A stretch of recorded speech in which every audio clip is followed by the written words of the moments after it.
Hare Krishna devotees. Hare Krishna అండి అందరికీ. మనకి రాధారాణి యొక్క అపియరెన్స్ డే సందర్భంగా ఈరోజు మనము కాసేపు రాధారాణి గురించి చర్చించుకుందాము. అయితే చాలా మందికి మనం ఎవరినైనా కానీ బయట చూస్తే చాలా మందికి ఇస్కాన్ డివోటీస్కి తప్ప చాలా మందికి రాధారాణి గురించి అసలు ఏమీ తెలియదు. కేవలము మన ఆచార్యులు, ముఖ్యంగా శ్రీల ప్రభుపాదుల వారు, మనకి చైతన్య మహాప్రభు ఏం చెప్పారో శ్రీమతి రాధారాణి గురించి మన ఆచార్యులందరూ కూడా, ఆచార్యులు అంటే మనకంటే ముందు ఉన్న, మనకిప్పుడు ప్రభుపాదుల వారు మనందరికీ ఆచార్యులు, గురువు. ఆయన కంటే ముందు వచ్చినటువంటి వాళ్ళందరూ కూడా ఎక్కువగా రాధాతత్వం గురించి మనందరికీ వివరించారు. వాళ్ళ యొక్క కృప ద్వారానే ఇప్పుడు మనం రాధారాణి గురించి తెలుసుకున్నాము. వాళ్ళు ఇచ్చినటువంటి ఈ జ్ఞానాన్ని భగవద్గీత, భాగవతము, చైతన్య చరితామృతము, భక్తి రసామృత సింధు, వాటి ద్వారా మనము రాధారాణి గురించి, ఆమె తత్వాన్ని గురించి తెలుసుకోవడానికి మనకు అవకాశం కలిగింది కేవలం వాళ్ళ కృప వల్లనే. కేవలము మన ఇస్కాన్ మందిరాల్లో తప్ప ఇంకా ఎక్కడ కూడా రాధాష్టమి సెలబ్రేట్ చెయ్యరు. ఎవరికి కూడా తెలియదు కృష్ణుడి పక్కన రాధారాణి ఉంటుంది, ఆమె కృష్ణుడి యొక్క ప్రేమికురాలు. అంతకు మించి ఎవరికి కూడా ఆమె గురించి ఏమీ తెలియదు. కేవలము మహాప్రభు యొక్క కృప వలన మనందరూ కూడా రాధాతత్వం గురించి తెలుసుకుంటూ ఉన్నాం. అయితే అసలు ఎవరికైనా ఎప్పుడు వచ్చారు రాధాకృష్ణుల యొక్క అపీరెన్స్ డే? మన జన్మాష్టమి చేసుకున్నాం, అంతకుముందు బలరాం పూర్ణిమ జరుపుకున్నాం. ఇప్పుడు మన సండే రోజు మనం అందరం కూడా రాధాష్టమిని జరుపుకున్నాం. అంటే ఏమిటి? ఆ రోజు వాళ్ళు జన్మించారా?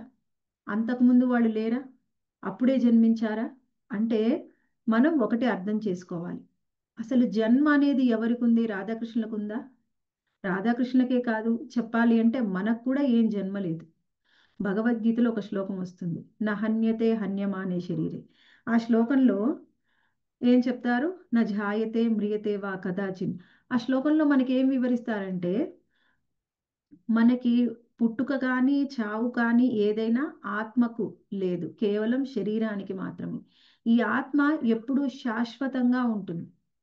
ఈ శాశ్వతమైన ఆత్మ కేవలం కొన్ని రోజులకు మాత్రం ఒక శరీరాన్ని తీసుకుని ఇక్కడికి వస్తుంది. అది జీవాత్మల యొక్క పరిస్థితి. కానీ రాధాకృష్ణులు వాళ్ళు ఎటర్నల్. వాళ్ళు ఎప్పుడు కూడా శాశ్వతంగా ఆధ్యాత్మికమైనటువంటి గోలోకధామంలో ఎప్పుడు శాశ్వత నివాసం ఉంటారు.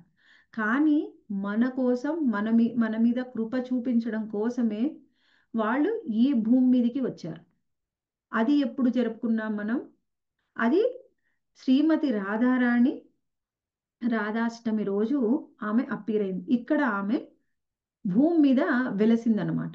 కృష్ణుడు కూడా అంతే, భూమి మీద ఆవిర్భవించారు. ఇప్పుడు మనం ఏంటి? మనం అయితే పుట్టాము అంటాం, ఒక జీవాత్మని పుట్టారు. పుట్టిన తర్వాత ఏం జరుగుతుంది? ఎవరైనా ఒక జీవి పుట్టారు అంటే వాళ్లకు మరణం కూడా తప్పకుండా ఉంటుంది. మన మందు సాధారణంగా ఎవరైనా మరణించారనుకోండి, మనం ఇప్పుడు చాలా మంది బాబాలు మేమే దేవుడు అని, మేము గొప్పవాళ్ళం అని చెప్పుకుంటూ ఉంటారు. వాళ్ళు మన కళ్ళ ముందే మరణిస్తారు, శరీరాన్ని విడిచి వెళ్ళిపోతారు. అందరిలాగానే సాధారణంగానే ఆ శరీరాన్ని కూడా దహనం చేస్తారు, లేకపోతే ఏదైనా ఒకటి ఖననమో దహనమో చేస్తారు. అంటే ఏంటి అక్కడ? వాళ్ళు భగవంతుడు కాదు. ఎవరైతే భగవంతుడో వాళ్ళు శరీరాన్ని విడిచి వెళ్ళరు. వాళ్ళు అలాగే వాళ్ళ నిజ శరీరంతోనే గోలోకధామానికి వెళ్ళిపోయారు. రాధాకృష్ణుడైనా అంతే, మళ్ళీ మన బలరాముడు అంతే వెళ్ళిపోయారు. ఆ తర్వాత శ్రీరామచంద్రుడు, ఆయన సరయూ నదిలోకి వెళ్ళిపోయారు. అంతే తప్ప శరీరాన్ని విడిచిపెట్టి ఇక్కడ వెళ్ళేది వాళ్ళ శరీరము, వాళ్ళు పూర్తిగా వాళ్ళు పూర్తిగా ఆధ్యాత్మికం. అందులో భౌతికమైందే లేదు. భౌతికమైంది ఏదైనా ఉంటే మనం అది ఇక్కడ భౌతికమైన లోకంలో విడిచిపెట్టి కేవలం ఆధ్యాత్మికమైన ఆత్మ మాత్రం వెళ్ళిపోతుంది. కానీ వాళ్ళ శరీరం, వాళ్ళ ఆత్మ వేరు వేరు, భిన్నం కాదు. వాళ్ళంతా పూర్తిగా ఆధ్యాత్మికమే కాబట్టి వాళ్ళు ఆవిర్భవిస్తారు. ఆ తర్వాత అంతర్ధానం చెందుతారు. ఏ విధంగా అయితే ఒక సూర్యుడు మనకి తూర్పున ఉదయించి ఉత్తరాన అస్తమిస్తాడు, అంతేగాని సూర్యుడికి పుట్టుక మరణం లేవు. అలాగే వాళ్ళకు కూడా పుట్టుక మరణం లేదు. అయితే రాధారాణి ఎప్పుడు ఏ విధంగా ఉద్భవించింది? పరమట మాతాజీ, పరమట ఉదయ్ అస్తమిస్తాడు. ఓకే, తూర్పున ఉదయించి ఉత్తరాన పడమరన అస్తమిస్తాడు. Okay okay. అయితే ఇక్కడ మనము ఏం అర్థం చేసుకోవాలి? హరే కృష్ణ రాధా మాతాజీ. కృష్ణులు ఏ విధంగా హరే కృష్ణ మాతాజీ. దండస్ప్రాణం. నిన్నటిది వినలేదు మాతాజీ. ఆ క్లాసు ఉంటే పెట్టరా record? Okay okay Mataji, okay. ఇక్కడ మనం ఏం అర్థం చేసుకోవాలి, రాధాకృష్ణులు ఏ విధంగా ఈ భూమి మీదకి వచ్చారు, అది ఏ సమయంలో ఎప్పుడు ఎలా జరిగింది. మనకి హిమాలయ పర్వతానికి కుమార్తె ఎవరు, హిమవంతుడి యొక్క కుమార్తె ఎవరు అంటే స్వయంగా పార్వతీదేవి. పార్వతీదేవి హిమవంతుడి కుమార్తెగా జన్మించిన తర్వాత స్వయంగా ఆమె యొక్క పతి, ఎటర్నల్ పతి, ఎప్పుడు శాశ్వతంగా పార్వతీదేవి భర్త ఎవరు అంటే శివుడే. శివుణ్ణి భర్తగా పొందుతుంది. అప్పుడు హిమవంతుడికి మామూలుగానే పార్వతీదేవి జన్మించింది, ఆయన ఎంతో పేరు ప్రఖ్యాతులు గడించాడు. ఆ తర్వాత శివుణ్ణి భర్తగా పొందింది అంటే శివుడు, పరమశివుడు ఆయనకి హిమవంతుడికి అల్లుడయ్యాడు. ఇది చూసినటువంటి వింధ్యా పర్వతానికి కొంత అసూయ కలిగింది. ఎంత గొప్ప కుమార్తె, ఎంత గొప్ప అల్లుడు హిమవంతుడికి కలిగారు, నాకు కూడా అంత గొప్ప కుమార్తె కావాలి, అంతకంటే గొప్ప అల్లుడు కావాలి, గొప్ప కుమార్తె అని ఏం చేస్తాడు, బ్రహ్మదేవుణ్ణి ఆరాధిస్తాడు. బ్రహ్మదేవుణ్ణి ఆరాధించడం వల్ల ఆయన ఆరాధన, ఆయన తపస్సు ఫలించి బ్రహ్మదేవుడు ఆయనకి వరాన్ని ఇస్తాడనమాట. ఏమిటి అది, ఆయన కోరుకుంది అది, పార్వతీదేవి కంటే ఉత్తమురాలు నా పుత్రికగా రావాలి, పరమశివుడి కంటే ఉత్తముడు నాకు అల్లుడుగా కావాలి. వాళ్ళకంటే ఉత్తములు ఎవరు, స్వయంగా రాధాకృష్ణులు. అందుకని వింధ్యా పర్వతానికి బ్రహ్మదేవుడు తదాస్తు అని ఆయన వరం ఇచ్చేసి వెళ్ళిపోయాడు. అప్పుడు వింధ్యా పర్వతానికి స్వయంగా శ్రీమతి రాధారాణి మరియు చంద్రావళి ఇద్దరు కూడా పుత్రికలుగా జన్మిస్తారు. అది ఇక్కడ మనకి జరుగుతూ ఉంది. అయితే అక్కడ స్వయంగా కంసుడు దేవకి వసుదేవుల్ని ఇద్దరిని కూడా బంధిస్తాడు. ఎందుకంటే ఆకాశవాణి చెప్పింది, ఈ దేవకి గర్భంలో పుట్టే అష్టమ సంతానమే నిన్ను వధిస్తుంది అని. ఆయన ఏం చేస్తాడు, అందుకని వాళ్ళిద్దరిని కూడా బంధిస్తాడు జైల్లో బంధించినప్పుడు ప్రతి ఒక్క సంతానం కూడా పుట్టగానే తీసుకొని వెళ్ళి కంసుడికి ఇచ్చేస్తూ ఉన్నాడు. ఆ తరువాత 7వ సంతానం గర్భం మారుతుంది. అయితే రోహిణి మాత గర్భంలోకి వెళ్తుంది, బలరాముడు వెళ్ళిపోతాడు. వెళ్ళగానే ఆయనకు అనిపిస్తుంది గర్భస్రావమైంది 7వ గర్భం. ఇక 8వ గర్భం, 8వ గర్భంలో స్వయంగా శ్రీకృష్ణ భగవానుడు ఆవిర్భవిస్తాడు. అప్పుడు స్వయంగా కృష్ణుడే చెప్తాడనమాట, నన్ను తీసుకుని వెళ్ళి యశోదా మాతకి దగ్గర పెట్టి ఆ యశోదా మాతకు పుట్టినటువంటి ఆడపిల్లని ఇక్కడికి తీసుకునిరా.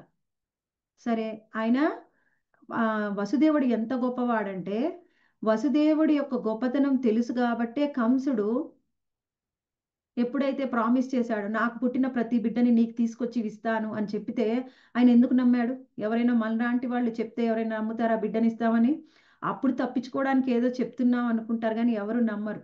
కానీ వసుదేవుడు ఎంత గొప్పవాడు కాబట్టే కంసుడు వంటి రాక్షస మనస్తత్వం ఉన్నవాడు కూడా నమ్మాడు. వసుదేవుడు అంత గొప్పవాడు. అయినప్పటికీ వసుదేవుడు కృష్ణుని చూడగానే ఆయనకి ఇంకా ప్రేమ పారవశ్యం పెరిగిపోయి కంసుడు ఏం చేస్తాడో అని కృష్ణుడు ఏం చెప్పాడో అది సైలెంట్గా చేసేసాడు, ఇంకో మాట మాట్లాడలేదు. అంటే కొన్నిసార్లు మనము గొప్పగా కొన్ని తపస్సుల్ని ఆచరిస్తూ ఉంటాం. ఏ గొప్ప తపస్సు అయినా కృష్ణుడి కోసమే, కృష్ణ ఆజ్ఞ కోసమే అయి ఉండాలి. అంతేకాని మనం గొప్పగా వేరే ఏ తపస్సులు ఆచరించడం వల్ల అది దానివల్ల ఉపయోగం లేదు. ఇక్కడ మనం ఒకటి అర్థం చేసుకోవాలి, కృష్ణ భక్తి సంబంధం లేని ఏ తపస్సు అయినా, వ్రతమైనా, ఆచరణ అయినా అది వృధాయే. ఇక్కడ ఏం చేశాడు, అవసరమైనప్పుడు కృష్ణుడు చెప్పగానే ఎలా చెప్పాడు అలా చేశాడు. భీష్ముడు ఏం చేశాడు, ఆయన నేను వివాహం చేసుకోను అని చివరి వరకు ఆ విధంగానే ఉన్నాడు. దానివల్ల ఏం లాభం లేదు. అంటే అది ఆయన ఒక లీల, అది కూడా కృష్ణుడే జరిపించాడు. కానీ మనం అర్థం చేసుకోవడానికి కృష్ణ సంబంధం లేని వ్రతం కానీ, పూజ కారాని, ఆరాధన కానీ వృధా. ఒకవేళ చేసినట్లయితే మీకు ఏదైనా భౌతికమైన లాభం ఏదైనా కలిగితే కలగవచ్చు, కానీ దానివల్ల మనకు వచ్చే ఎక్కువ ఉపయోగం లేదు, ఆధ్యాత్మికమైన పురోగతి అనేది ఉండదు. సరే, ఇప్పుడు తీసుకొని వెళ్ళాడు. అక్కడి నుంచి ఆయన పుత్రికని యశోదామాత పక్కన పడుకోబెట్టి ఆమెకు పుట్టినటువంటి పుత్రికని తీసుకొని వచ్చాడు. అయితే చెప్పాడనమాట, కంసుడు ఎప్పుడైతే ఈ విషయం తెలుస్తుందో అక్కడ తీసుకొని వచ్చాడు. తీసుకొని వస్తే ఎవరినైనా కానీ ఎలా చంపేవాడంటే ఇట్లా 2 కాళ్ళు పట్టుకొని ఆయన ఒక గోడకేసి మోదేవాడనమాట. అయితే ఎప్పుడైతే 2 కాళ్ళని పట్టుకున్నాడో వెంటనే ఆ పాప ఆయన చేతుల్లోంచి విడిపించుకొని ఆయన బయటికి అలా గాల్లో ఎగురుతుందనమాట. ఎగిరి అప్పుడు దుర్గాదేవి యొక్క రూపాన్ని పొందుతుంది. దుర్గాదేవి యొక్క రూపాన్ని పొందగానే అందరూ చూస్తారు. స్వయంగా కంసుడు కూడా చేస్తాడు. కంసుడు కూడా చూస్తాడు. ఎందుకంటే ఆయన దుర్గాదేవి ఉపాసకుడు. ఆయన ఆశ్చర్యపోతాడనమాట. అమ్మో! నా చెల్లెలు ఎంత గొప్పది. ఆమెకు స్వయంగా దుర్గాదేవి ఆవిర్భవించింది అని ఆశ్చర్యపోతాడు. తర్వాత ఆమె చెప్తుంది, నిన్ను చంపేవాడు ఆల్రెడీ పుట్టాడు, పెరుగుతూ ఉన్నాడు. ఇక్కడ కాకపోతే వేరే దగ్గర అని చెప్పేశాడు. ఓకే. ఆయనకు అర్థమైపోయింది. తరువాత ఆయన క్షమించమని, కాసేపటికి క్షమించమని దేవకి వసుదేవుల్ని క్షమాపణ కోరుకొని వెళ్తాడనమాట. వెళ్ళినా అది కాసేపే. తర్వాత ఆయన నేచర్ అనేది మళ్ళీ బయటికి వస్తుంది. అక్కడ ఉన్నటువంటి మిగిలిన ఈ రాక్షస స్నేహితులు, బంధువులు వీళ్ళందరూ ఉంటారుగా, వాళ్ళందరూ సలహా ఇచ్చారు కంసుడికి. అదేంటయ్యా నువ్వు ఆమె చెప్పింది నువ్వు వినలేదా? ఇంకా నిన్ను చంపేవాడు ఇక్కడ కాకపోయినా వేరే దగ్గర పెరుగుతూ ఉన్నాడు. ఏ విధంగా అతన్ని తీసుకొని వస్తావు? ఏ విధంగా అతన్ని పట్టుకోవాలి? అది ముందు చూడు. సరే అయితే ఏం చేయాలి అని ఆలోచించి అప్పుడు ఒక ప్లాన్ వేస్తారనమాట. పూతనని పంపిస్తారు. పూతన ఏంటిది అంటే పూతన స్పెషాలిటీ ఏమిటంటే బాలగాతిని. అంటే చిన్న పిల్లల్ని చంపడంలో ఎక్స్‌పర్ట్ అన్నమాట పూతన. అలా సరే అయితే మగ పిల్లలనైతేనేమో వెంటనే చంపేసేయి. అదే ఆడపిల్లలనైతే తీసుకొని రా ఇక్కడికి. సరే అని చెప్పారు. ఇక ఈ పూతన బయలుదేరిందనమాట. ఎలా వెళ్తుంది? వాళ్ళందరికీ కూడా రాక్షసులైనప్పటికీ వాళ్ళకి కొన్ని సిద్ధులు ఉండేయన్నమాట. ఆ సిద్ధుల ద్వారా మనం చూస్తాం సినిమాల్లో కొన్ని కర్ర పుల్లల్ని తీసుకొని వాళ్ళు ఒక ఫ్లైట్ లాగా వెళ్ళిపోతూ ఉంటారు. అలా పూతన తన సిద్ధితోని మొత్తం ఆ బ్రజమండలం అంతా కూడా తిరుగుతుంది. ఎక్కడ చిన్న పిల్లలు పుట్టారా అని తెలుసుకొని వాళ్ళని చంపుతూ ఉందన్నమాట. అయితే ఇక్కడికి వెళ్ళాడు. వెళ్తే అక్కడ వింధ్యా పర్వత ప్రాంతంలో ఆ వింధ్యా పర్వతానికి పుట్టినటువంటి 2 కుమార్తెల్ని పూతన చూసింది. చూసి ఆయన మంచిగా నాకు కుమార్తెలు జన్మించారని అన్ని క్రతువులన్నీ జరిపిస్తూ ఉన్నాడనమాట. అప్పుడు బ్రాహ్మణులు యజ్ఞం చేస్తూ ఉన్నారు. యజ్ఞం చేస్తూ ఉంటే ఈ పూతన వచ్చి అకస్మాత్తుగా 2 ఆడపిల్లల్ని తస్కరించుకొని వెళ్ళిపోయింది. వాళ్ళు అసలు ఊహించలేదు ఇలా జరుగుతుందని. సడెన్‌గా జరిగితే ఇలా ఎవరు వచ్చి తీసుకొని వెళ్తారా అని అనుకున్నారా? అది సడెన్‌గా అలా జరిగిపోయింది. అప్పుడు ఏం చేస్తాడు వింధ్యా పర్వత రాజు, ఆ వింధ్యా పర్వతం అందరికున్న బ్రాహ్మణులకు చెప్తాడనమాట. అది తీసుకొని వెళ్ళిపోతుంటే మీరేం చేస్తున్నారు? మీరు మంత్రాలను జపించండి. ఆ పూతనని మళ్ళీ తిరిగి రప్పించండి. దాని శక్తి క్షీణించిపోవాలి. వాళ్ళందరూ మంత్రాలు జపించడం వలన ఆ పూతన శక్తి తగ్గిపోతుంది. తగ్గిపోయి అలా కొంత దూరం తీసుకొని వెళ్ళిపోయిన తర్వాత ఇంకా వాళ్ళని పట్టుకోలేక ఏం చేసిందంటే ఒక బిడ్డని విడిచిపెడుతుంది చంద్రావళిని. ఎక్కడ? విదర్భ రాజ్యంలో. ఆ విదర్భ దేశంలో విడిచిపెడితే అక్కడ ఉన్న ఒక జలాశయంలో పడిపోతుంది ఆ చిన్న పాప. అప్పుడు ఆయన విదర్భ రాజు తీసుకుంటారనమాట. ఆ తర్వాత మళ్ళీ వింధ్యా పర్వతానికి తిరిగి ఇచ్చి వేస్తారు. సరే అయిపోయింది. ఒక పాపని వదిలేసింది. మరి ఇంకొక పాప ఉంది గదా! ఆ పాపని ఇంకాస్త ముందుగా వచ్చి ఇక్కడ యమునా నదీ తీరంలో ఆ యమునా నదిలో వదిలేస్తుంది. ఇంకా ఆమె అది ఇంక పట్టుకోలేకపోతుందనమాట. ఆ విధంగా వదిలేసి వెళ్ళిపోతుంది. వెళ్ళిపోతే అప్పుడు ఆ పాప శ్రీమతి రాధారాణి ఎలా యమునా నదిలో ఒక ఒక కలువ పువ్వులో పడిపోతుందనమాట. కలువ పువ్వులో ఆ యమునా నదిలో అలా తీరానికి వస్తూ ఉంటుంది. ఎక్కడికి? రావల్ అనే ప్రదేశానికి. ఆ రావల్ ప్రదేశానికి రాజు ఎవరు అంటే వృషభాను మహారాజు. ఆయన యొక్క భార్య కీర్తిత. వాళ్ళిద్దరూ కూడా వృషభాను మహారాజు యమునా తీరానికి వస్తారు. ఎప్పుడైతే యమునా తీరానికి వస్తారో ఆ యమునా నది తీరంలో ఆయన వెళ్ళి ఇట్లా ఆ నదీ తీరంలోకి వెళ్ళగానే ఒక చిన్న కలువ పువ్వు ఎంతో దేదీప్యమానంగా వెలిగిపోతుంది. దూరం నుంచి ఆయన దగ్గరికి వస్తుందన్నమాట. ఆ పువ్వు దగ్గరికి రాగానే ఆయన చూస్తారు. చూడగానే అందులో ఒక ఎంతో తేజోవంతమైన ఒక చిన్న పాప పడుకొని ఉంది. కళ్ళు మూసుకొని ఉంది. కానీ ఎంతో తేజోమయంగా వెలిగిపోతూ ఉంది. దేహ కాంతి ఎంతో బాగుందనమాట. కానీ ఆమె కదలట్లేదు, మెదలట్లేదు, కళ్ళు తెరవట్లేదు. కానీ వృషభాను మహారాజు ఆయనకి ఆడపిల్లలు లేరు. వెంటనే తీసుకుంటాడు. తీసుకొని వెళ్ళి ఆయన భార్య కీర్తి దాకిస్తారు. వాళ్ళిద్దరూ కూడా ఎంతో ప్రేమతోని ఆ కూతుర్ని పెంచుతూ ఉంటారు. చూడ్డానికి ఎలా ఉంది అంటే బాగుంది. ఆ శరీరంలో ప్రాణం ఉంది, బ్రతికే ఉంది. కానీ ఆమె ఏడవట్లేదు, కళ్ళు తెరవట్లేదు, కదలట్లేదు, ఏమీ చేయట్లేదు. అలా పడుకొని ఉంది. అదే వాళ్ళకి ఆ కూతుర్ని చూస్తే చాలా ఆనందంగా ఉంది, కానీ బాధగా కూడా ఉంది. ఏమి కదలట్లేదు, మెదలట్లేదు, కళ్ళు తెరవట్లేదు. ఎందుకు ఈ పాప ఇలా ఉంది అని వాళ్ళు మదన పడుతూ ఉన్నారనమాట. అయితే ఆ సమయంలో ఏం జరిగింది? స్వయంగా నారద మహాముని ఎక్కడైతే శ్రీకృష్ణ భగవానుడు ఆవిర్భవించారని తెలుసుకున్నాడో, వెళ్ళి ఆ వ్రజధామంలో నంద యశోదల ఇంటికి వెళ్ళి కృష్ణుణ్ణి మంచిగా కాసేపు ఆయన దర్శనం చేసుకొని వాళ్ళతో మాట్లాడి, కృష్ణ దర్శనం చేసుకున్న తరువాత ఆయనకు అర్థమైంది, మనకి ఇక్కడ శ్రీకృష్ణ భగవాన్ ఉన్నాడు, నేను దర్శనం చేసుకున్నాను. మరి ఆయన యొక్క ప్రేయసి అయినటువంటి రాధారాణి కూడా ఉంటుంది కదా, మరి ఆమె ఎక్కడ ఉంది? ఆమెని కలుసుకోవాలి. ఆమెని కలుసుకోవాలి అంటే ఆమె ఎక్కడ ఉంది మనకి తెలియదు. ఏం చెయ్యాలి అని చెప్పి మొత్తం ఆ వ్రజమండలంలో ఉన్నటువంటి ప్రతి ఇంటికి కూడా వెళ్ళడం మొదలుపెట్టాడు నారద మహాముని. అలా ప్రతి ఇంటికి వెళ్ళడం, మీకు ఎవరైనా పిల్లలు ఉన్నారండి అని అడగడం, ఒకవేళ చిన్న పిల్లల్ని చూపిస్తే వాళ్ళని చూడడం, వాళ్ళకి ఆశీర్వాదం ఇవ్వడం, తర్వాత ఇంకో ఇంటికి వెళ్ళడం. అలా ప్రతి ఒక్క ఇంటికి వెళ్తూ ఉన్నారు.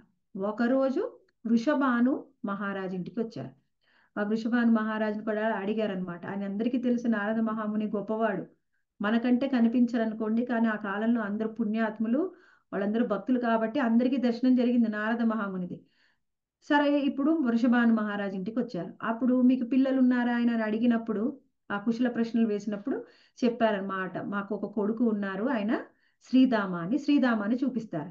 శ్రీధామాన్ని చూస్తే ఆయనకు అర్థమైంది, ఆయన గోలోకధామంలో శ్రీరాముడు శ్రీకృష్ణ భగవానుడు యొక్క నిత్య పార్షది. ఆ శ్రీరాముడే ఇక్కడ మళ్ళీ రాధారాణి యొక్క అన్నగా ఇక్కడ కూడా వచ్చారనమాట. చూడగానే ఆయన చాలా సంతోషించి కొంచెం వరం కూడా ఇస్తారు. ఈయన ఎప్పుడు కూడా కృష్ణ బలరాముల యొక్క గొప్ప స్నేహితుడిగా, మంచి స్నేహితుడిగా ఉంటారు అని ఆయన ఆశీర్వాదం కూడా ఇస్తాడు. సరే, ఆయన తర్వాత అడిగారన్నమాట, మీకు ఇంకేమైనా కూతురు ఉందా అండి? అప్పుడు చెప్పారు వాళ్ళు, అవునండి, మాకు ఒక కూతురు కూడా ఉంది.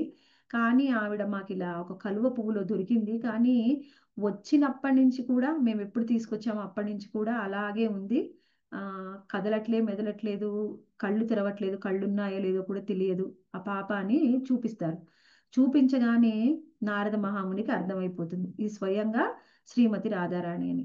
ఏం చేయాలి? వాళ్ళిద్దరు ఉన్నారు. తర్వాత చెప్తారనమాట, మీరు బయటికి వెళ్ళి తలుపులేయండి, నేను ఈ పాపతోని కాసేపు నేను ఏకాంతంగా ఉంటాను. సరే, వాళ్ళు వెళ్ళిపోతారు. వెళ్ళిపోయిన తర్వాత వెంటనే దండవత్ ప్రణామం చేస్తారనమాట. ఇటువంటి పరిస్థితే ఒకసారి గర్గ మహామునికి కూడా వస్తుంది.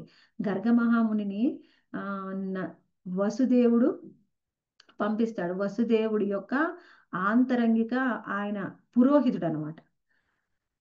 పంపించినప్పుడు ఎప్పుడైతే కృష్ణ భగవాన్ చూశాడో అప్పుడు 3 నెలల పిల్లవాడు. నామకరణోత్సవం కోసం పంపించారు. చూడగానే ఆయనకి చాలా ఆనందం కలుగుతుంది.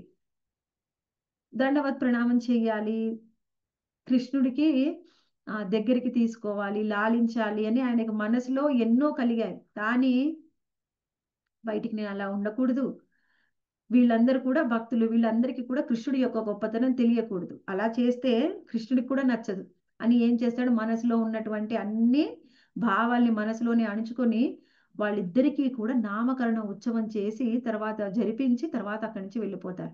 ఇప్పుడు అటువంటి పరిస్థితి నారద మహాముని వచ్చింది. నారద మహాముని ఏం చేశారు? నారద మహాముని వాళ్ళని పంపించి ఆమెకు దండవత్ ప్రణామం చేసి తరువాత ఆమెని స్తుతించడం మొదలుపెట్టారు. మనకి రాధారాణి గురించి ఎన్నో స్తుతుల్ని గానం చేశారు. కైనా ఆమె కదల్లేదు, మెదల్లేదు. ఆ తర్వాత ఆయన అలా గానం చేస్తూ రాధారాణి గురించి, అందులో భాగంగా ఎప్పుడైతే రాధారాణి యొక్క స్తుతి అయిపోతుందో వెంటనే కృష్ణ స్తుతి కూడా కలిసిపోతుంది. అలా కృష్ణుణ్ణి కూడా స్తుతించడం మొదలుపెట్టాడు.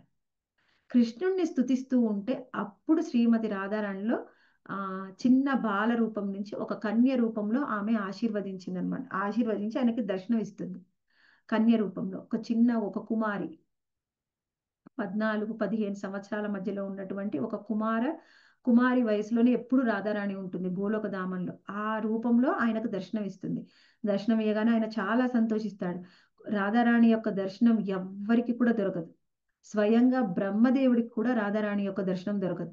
అందుకని ఎన్నో వేల సంవత్సరాలు తపస్సు చేస్తే రాధారాణి యొక్క కాలి యొక్క గోరు యొక్క దర్శనం అవుతుందంట బ్రహ్మదేవుడికి. అప్పుడు బ్రహ్మదేవుడు కేవలం నాకు ఇదే దర్శనమైందని ఆయన దుఃఖిస్తూ ఉంటే అప్పుడు కృష్ణుడు ఆయనకి వరమిస్తాడనమాట. నువ్వు బాధపడకు, భవిష్యత్తులో మా ఇద్దరి వివాహం నువ్వే జరిపిస్తావు అని. అంతా గొప్పది రాధారాణి. కానీ నారద మహామునికి వెంటనే దర్శనం ఇచ్చింది చూడండి. అంటే నారద మహాముని శుద్ధ భక్తుడు. నారద మహామునికి మించిన భక్తులు ఎవరూ లేరు. అంటే రాధారాణితో పోలిక లేదు, కాకపోతే ఆయన చాలా గొప్పవాడు కాబట్టి ఆయనకు దర్శనం ఇచ్చారు. ఎప్పుడైతే ఆమె దర్శనం ఇచ్చిందో రాధారాణి, వెంటనే ఆమె యొక్క ఆశీర్వాదము ఆమె జ్ఞానాన్ని కూడా ఇస్తుందన్నమాట నారద మహామునికి. ఎప్పుడైతే ఆమె ఇచ్చిన జ్ఞానం ఇచ్చారో ఆ జ్ఞానంతోని నారద మహాముని నారద పాంచరాత్రిక విధానం అంటాం కదా, నారద పంచసూత్రాలు, నారద మహాముని యొక్క ఆయన రాసినటువంటి ఆ శాస్త్రం నుంచే నారద పంచరాత్రం ఆ విధానంలోంచే ఇప్పుడు మనము ప్రతిరోజు పూజ అర్చన చేసేది నారద మహాముని ఇచ్చినటువంటి విధానంతో. ఆ విధంగా జ్ఞానం కూడా ఇస్తుంది. ఆయన ఎంతో సంతోషిస్తాడు. సంతోషించిన తర్వాత అప్పుడు చెప్తుందనమాట, వాళ్ళ తల్లిదండ్రులు చాలా బాధపడుతున్నారు. ఎందుకమ్మా నువ్వు కళ్ళు తెరవట్లేదు, వాళ్ళు చాలా దుఃఖిస్తున్నారు అంటే, నేను కళ్ళు ఎలా తెరవను, ఇంకా కృష్ణుడు రాలేదు నా దగ్గరికి, కృష్ణుడు లేనప్పుడు కృష్ణుడిని చూడనప్పుడు నాకు ఈ కళ్ళెందుకు అని ఆమె కళ్ళు తెరవదనమాట. ఎప్పుడైతే కృష్ణుడు వస్తాడో కృష్ణుడి కోసం మాత్రమే నేను కళ్ళు తెరిచేది.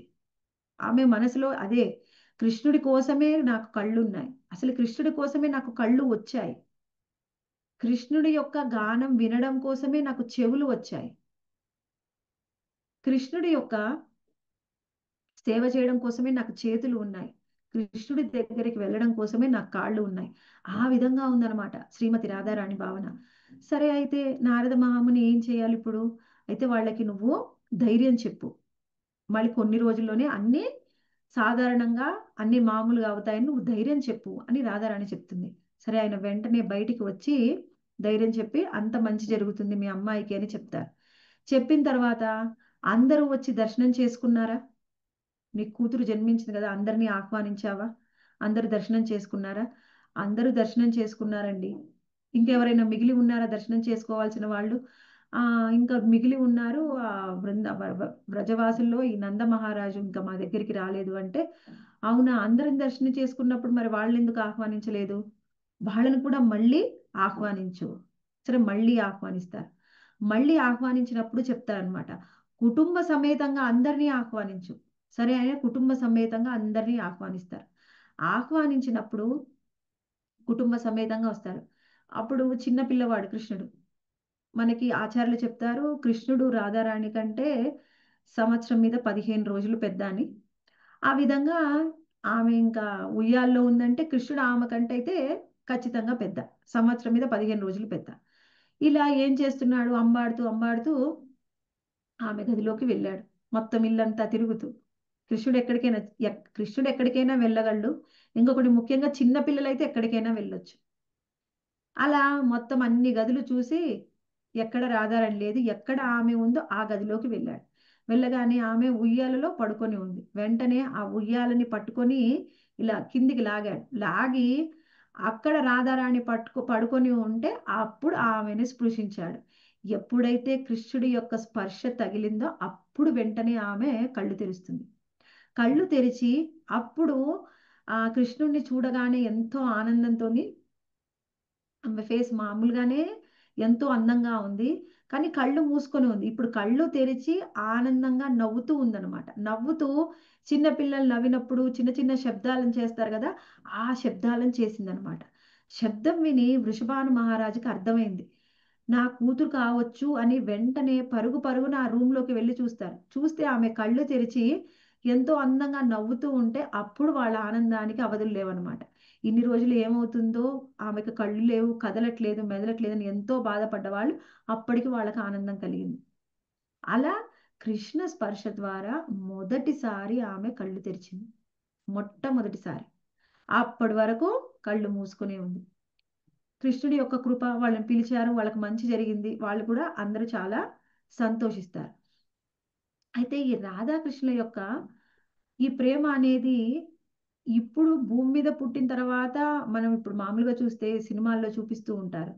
ఒక హీరో హీరోయిన్ కొంచెం పెద్దయ్యారు, లేకపోతే చిన్నప్పుడేమో ఫ్రెండ్షిప్ ఉంది, పెద్దయ్యాక ఒకళ్ళనొకళ్ళు ఇష్టపడ్డారు, ఆ తర్వాత ప్రేమికులు అయ్యారు. అలా అలా కాదు, వీళ్ళది ఎటర్నల్, శాశ్వతంగా వీళ్ళిద్దరూ కూడా ప్రేమికులే. అక్కడ గోలోకధామంలో ఉన్నా, ఇక్కడ ఉన్నా అసలు ఆమె కళ్ళే కృష్ణుడి కోసం తెరిచింది. అటువంటిది ఇంకెప్పుడు కూడా కృష్ణుడి మీద ప్రేమే ఉంటుంది. అలా చిన్నప్పుడు రాధారాణి, కృష్ణుడు చాలా అల్లరివాడు, కానీ రాధారాణి అంత అల్లరి చేసేది కాదనమాట. అయితే ఒకసారి ఏం జరుగుతుంది, అప్పుడు కృష్ణుడి వయసు 5-6 సంవత్సరాలు అనుకుంటా. ఒకసారి నేను ఈ లీలని విన్నాను, అమరేంద్ర ప్రభు ఒకసారి చెప్తుంటే నేను ఈ లీలని విన్నాను. ఎప్పుడో చాలా సంవత్సరాలైంది.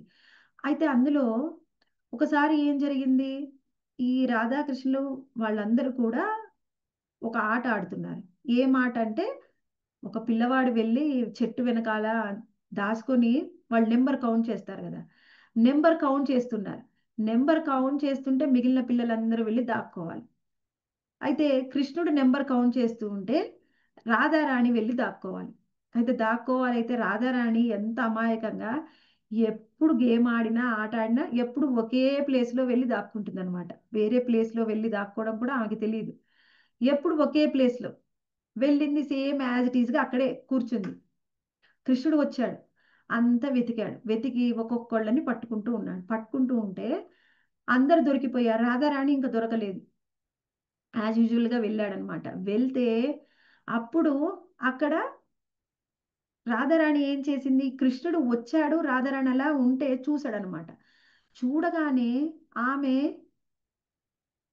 ఆమె ముఖాన్ని చూసి, మరి ఫస్ట్ టైం చూశాడో ఏమో తెలీదు, మొదటిసారి ఆమెను చూసి ఆమె ముఖం ఎంత అందంగా ఉందంటే కృష్ణుడు చూసి ఆమెను అలా మూర్ఛపోయి అలా పడిపోతాడు అనమాట. అప్పుడు ఆమెకి మూర్ఛపోయి పడిపోతే భయం వేస్తుంది, ఏం చేయాలి తెలియదు, ఏం చేయాలో తెలియక అలానే అక్కడి నుంచి భయపడి పారిపోతుంది. పారిపోయిన తర్వాత ఆమెకి మళ్ళీ ఇంకా మనసులో బెంగగా ఉందన్నమాట. మరి అక్కడ కృష్ణుడు పడిపోయాడు, ఎలా ఉన్నాడో ఏమిటో అని నెక్స్ట్ డే మళ్ళీ ఇంకొక సఖిని పంపిస్తుంది అనమాట.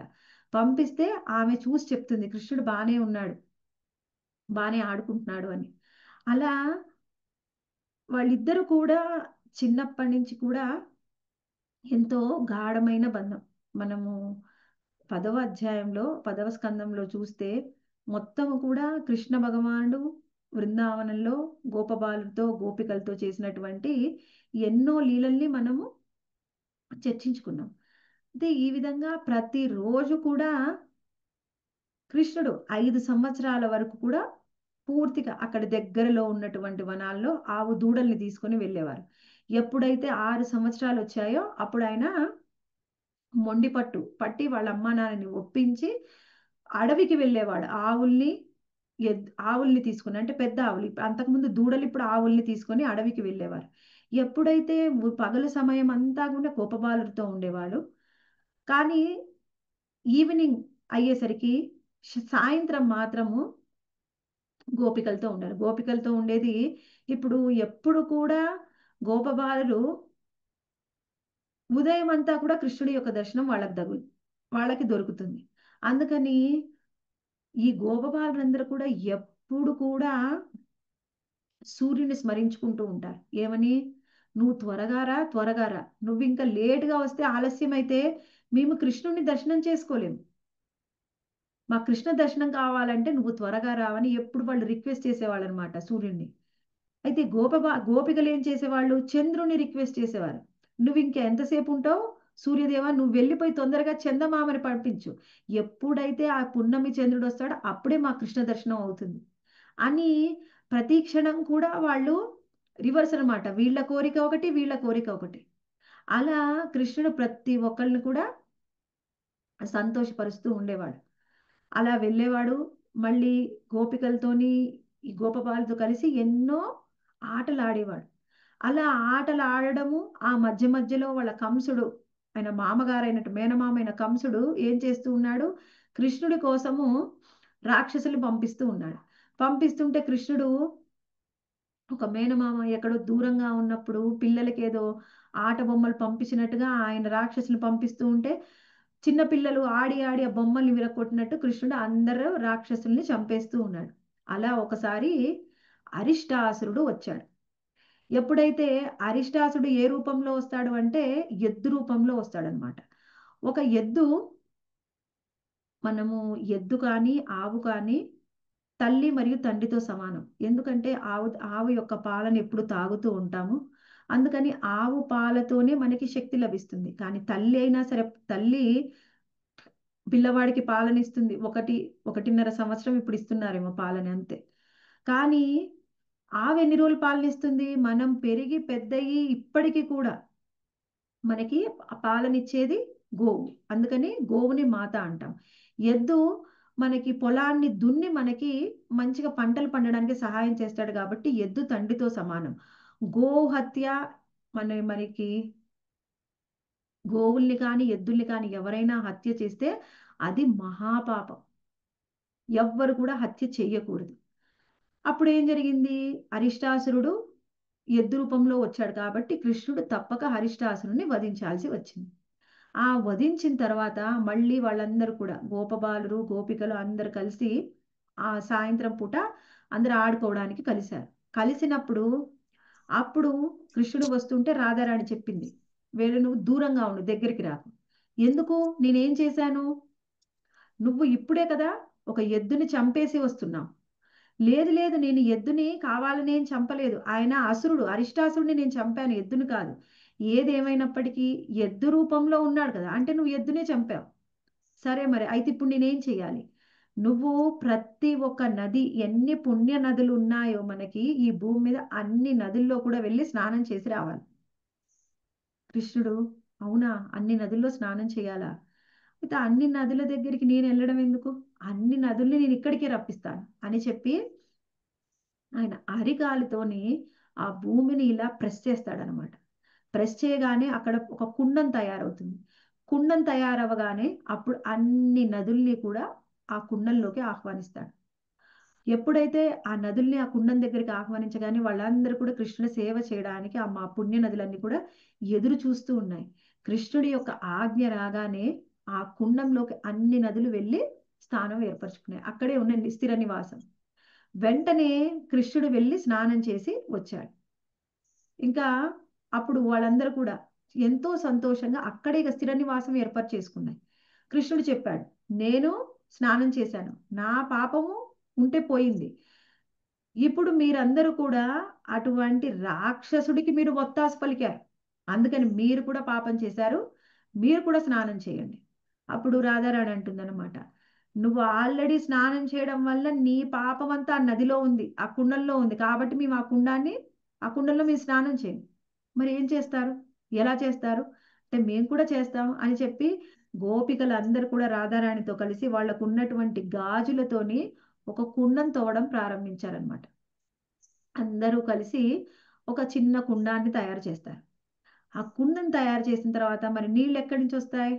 కృష్ణుడు అడుగుతాడనమాట, నేనే చెప్పనా ఈ నదులన్నీ కూడా అక్కడికి నీ దగ్గరికి అందులోకి వచ్చేస్తాయి, నేను పంపించినా? లేదు లేదు, మేమే తెచ్చుకుంటాం మా నీళ్లు అని అందరూ కూడా వాళ్ళకి దగ్గరలో ఉన్నటువంటి మానసి గంగా నుంచి అక్కడి నుంచి ఇక్కడి వరకు గోపికలందరూ కూడా లైన్లో నిలబడి కుండలతోని మానసి గంగా నుంచి నీళ్లు తెచ్చి ఈ రాధారాణి తయారు చేసినటువంటి ఆ కుండల్లో పోస్తూ ఉన్నారు. ఎంత ప్రయాసపడ్డారనమాట. ఎంత ప్రయాసపడితే మాత్రము ఆ ఒక కుండము నిండడం అంటే అది వాన నీటితో నిండాలి. కాలువ నుంచి కానీ నది నుంచి కానీ నీళ్లు వస్తే త్వరగా నిండుతాయి. కానీ కుండలతో పోసే నీళ్లతోని అది ఎప్పటికి నిండుతుంది? అది నిండడం లేదు. అప్పుడు వాళ్ళ యొక్క కష్టం చూసి కృష్ణుడికే జాలనిపించిందంట. ఈ గోపికలు రాధారాణి పడే కష్టం చూసి అప్పుడు ఆయన ఏమన్నారంటే, ఆయన వెళ్ళి చెప్పాడు, ఆ తీర్థ నదులన్నిటికీ కూడా రిక్వెస్ట్ చేశాడు, మీరు వెళ్ళి రాధారాణిని అడగండి, మేము వస్తామని అడిగితే ఆమె అప్పుడు కృప చూపిస్తుంది. అన్ని తీర్థ నదులు కూడా వెళ్ళి రాధారాణి రిక్వెస్ట్ చేశాయన్నమాట. అమ్మా, మాకు కూడా ఇవ్వు, నీ కాస్త కృప ఇవ్వు, మేము కూడా ఇందులో స్థిర నివాసం ఏర్పాటు చేసుకుంటాం అని ఎప్పుడైతే అడిగాయో అప్పుడు ఆమె వరం ఇస్తుంది. సరే అయితే మీరు కూడా ఇక్కడ స్థిర నివాసం ఏర్పాటు చేసుకోండి. వెంటనే ఆ నదులన్నీ రాధాకుండిని కూడా నింపేస్తాయి. అప్పుడు కృష్ణుడు వరం ఇస్తాడనమాట. ఎవరైతే రాధాకుండ, ఆయన ఒకటి చెప్తాడు ఆ నదులకి, మీరు శ్యామకుండలో నివాసం ఉన్నా ఉండకపోయినా కానీ రాధాకుండలో ఎప్పుడు కూడా స్థిర నివాసం ఉండాలి అని. ఆ విధంగా రాధాకుండ ఎంత గొప్పది అంటే, మనకి బ్రజమండలంకి వెళ్తే ద్వారక కంటే కూడా వ్రజమండలంలో ఉన్నటువంటి మధుర గొప్పది. ఎందుకంటే కృష్ణుడు మధురలో జన్మించాడు. మధుర కంటే కూడా ఉన్నతమైనది బృందావనం. ఆయన అక్కడ ఎన్నో లీలల్ని చేశారు. ఆ బృందావనంలో కంటే కూడా ఉన్నతమైనది గోవర్ధనగిరి. ఆ గోవర్ధనం పర్వతం మీదనే గోపబాలుతోని గోపికలతోని కృష్ణుడు ఎన్నో సార్లు ఎన్నో లీలల్ని చేశారు. ప్రతిరోజు వెళ్ళేవాడు, అక్కడ ఆవుల్ని మేపేవాడు, ప్రతిరోజు ఎన్నో లీలల్ని చేశాడు. అందుకని గోవర్ధనగిరి ఇంకా ఎంతో ఉన్నతమైంది. ఆ గోవర్ధన గిరిలోకి కూడా అక్కడే మనకి రాధాకుండ్, శ్యామ్ కుండ ఉంటాయి. వాటన్నిటిలో కంటే కూడా అక్కడ ఎన్నో కుండులు ఉన్నాయి.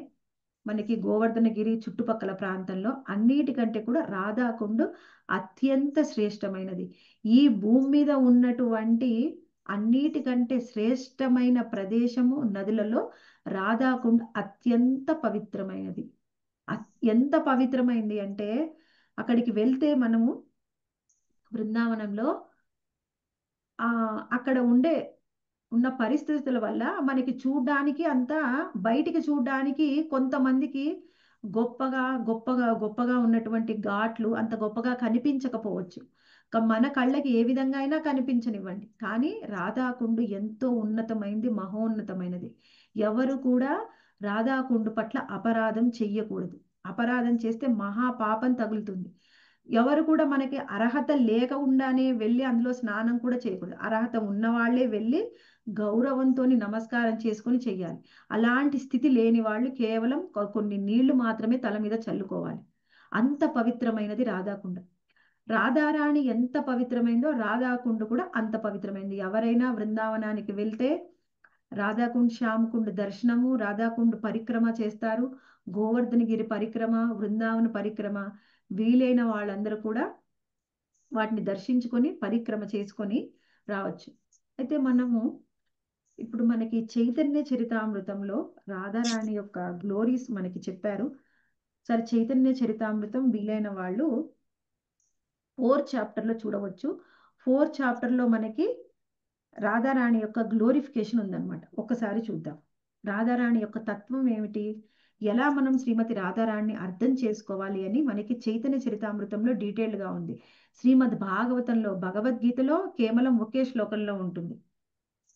మహాత్మానస్తు మాం పార్థ దైవీం ప్రకృతిమాశ్రిత అనన్య.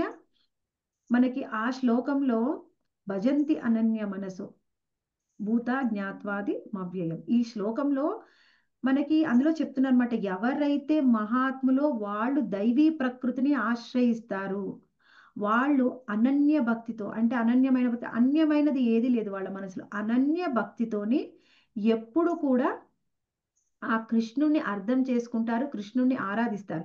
కృష్ణుడు వాళ్ళకు అర్థమవుతారు. ఎవరైతే దైవీ ప్రకృతిని ఆశ్రయిస్తారో అటువంటి మహాత్ములు మాత్రమే అనన్య భక్తితోని కృష్ణుణ్ణి అర్థం చేసుకుంటారు. అది భగవద్గీతలో మనకి చెప్పినటువంటి శ్లోకం. శ్రీమద్ భాగవతంలో కూడా ఒక శ్లోకాన్ని వివరించారు, అది అనయారాధితోనూనం. అయితే మనకు ముఖ్యంగా ఎందుకు ఎక్కువగా చెప్పలేదు అంటే, భగవద్గీతలో అసలు రాధారాణి గురించి కృష్ణుడు కేవలం ఒక శ్లోకంలో ఉదాహరణగా చెప్పారంతే. కానీ ఎవరికి కూడా భగవద్గీత చదవగానే రాధారాణి గురించి తలుచుకునే అంత స్థాయి రాదు. శ్రీమద్ భాగవతంలో శుకదేవ గోస్వామి రాధారాణి గురించి, గోపికల గురించి ఆయన చెప్తూ ఉంటే ఆయన ఆయన భావ స్థితిలోకి వెళ్ళిపోతారు. అందుకని ఆయన మళ్ళీ అందులోంచి బయటికి రాలేరు అనమాట. కేవలం 7 రోజులు మాత్రమే సమయం ఉంది పరీక్షిత్ మహారాజు కాబట్టి భాగవతంలో కేవలం ఒకే శ్లోకంలో వివరిస్తారు. కానీ చైతన్య చరితామృతంలో రాధాకృష్ణుల గురించి వాళ్ళ యొక్క తత్వాన్ని గురించి మనకి చాలా డీటెయిల్డ్గా వివరించారు. అందులో మనకి ఆదిలీల 4th చాప్టర్లో ఈ విధంగా చెప్తున్నారనమాట. రాధా కృష్ణ ప్రణయ వికృతేర్హాదిని శక్తిరస్మాత్ ఏకాత్మానా అపి భువి పురౌ దేహభేదం గతౌతో చైతన్యాఖ్యాం ప్రకటమధునా తద్వయం చైక్యమాప్తం రాధా భావాద్యుతి సువలితం నౌమి కృష్ణ స్వరూపం. ఇందులో ఈ శ్లోకంలో ఏం చెప్తున్నారంటే, ఇందులో ముఖ్యంగా రాధా చైతన్య మహాప్రభు ఎందుకు ఈ భూమి మీద ఆవిర్భవించారు ఆ తత్వం మనకి ఆ రహస్యాలు చెప్పినప్పుడు అందులో భాగంగా ఈ శ్లోకం వస్తుంది అనమాట. ఇది ముందు ఫస్ట్ చాప్టర్లో వస్తుంది, మళ్ళీ 4వ చాప్టర్లో కూడా వస్తుంది ఈ శ్లోకం. అక్కడ దాని యొక్క మీనింగ్ వివరించలేదు, ఇక్కడ మనకి వివరించారు. ఇక్కడ ఏమంటున్నారంటే రాధాకృష్ణులు వాళ్ళు చేసినటువంటి ఆ ప్రణయ కలాపాలన్నీ కూడా దేవదేవుని శ్రీకృష్ణ భగవానుడి యొక్క హ్లాదిని శక్తి ప్రకటనలో అయి ఉన్నాయి. రాధాకృష్ణులు ఒకే రూపము అయినప్పటికీ నిత్యమగు వేరు వేరు రూపాల్లో ఉన్నారు. వాళ్ళిద్దరు కూడా ఒకే రూపం, వేరు వేరు రూపాలు కావు. కానీ ఆ వేరు వేరు రూపాల్లో ఎందుకు ప్రకటమయ్యారు అంటే రసాస్వాదన చేయడం కోసం మాత్రమే వేరు వేరు రూపాల్లో ఉన్నారు. కానీ ఇద్దరూ ఒకటే. సూర్యుడు యొక్క ప్రకాశము, దీపం యొక్క వెలుగు ఎప్పుడు కూడా ఒకటే, ఏ విధంగా వేరు కాదో రాధాకృష్ణ కూడా ఇద్దరు ఒకటే, వేరు కాదు. కానీ వాళ్ళు మళ్ళీ చైతన్య మహాప్రభు రూపంలో ఏకమయ్యారు.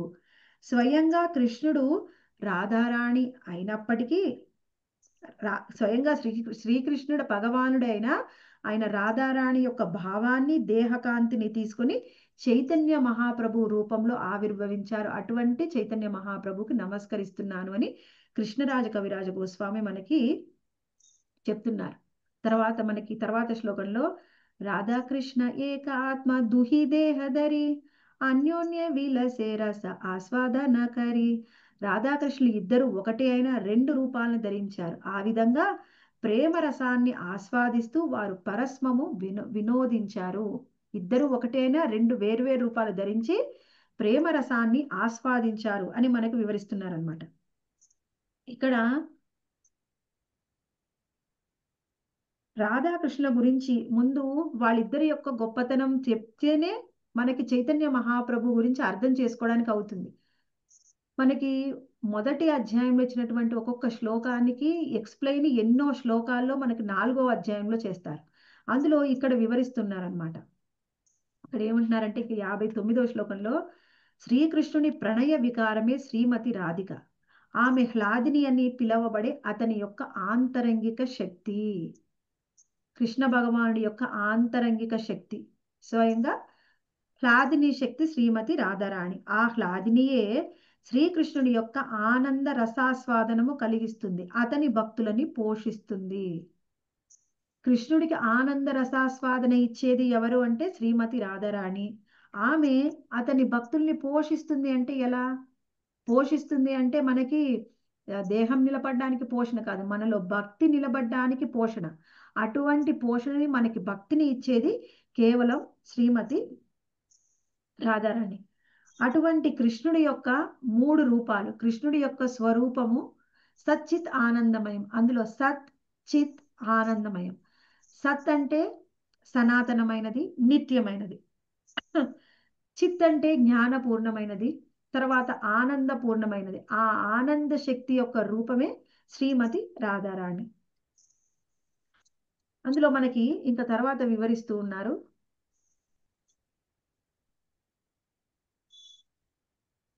దేవ సమస్తానికి నీవే ఆధారము. హ్లాదిని, సంధిని, సంవిత్ అనే 3 లక్షణాలు, ఆ 3 శక్తులు ఒక ఆధ్యాత్మిక శక్తిగా స్వయంగా శ్రీకృష్ణ భగవాన్లో నెలకొని ఉన్నాయి. తర్వాత మనకి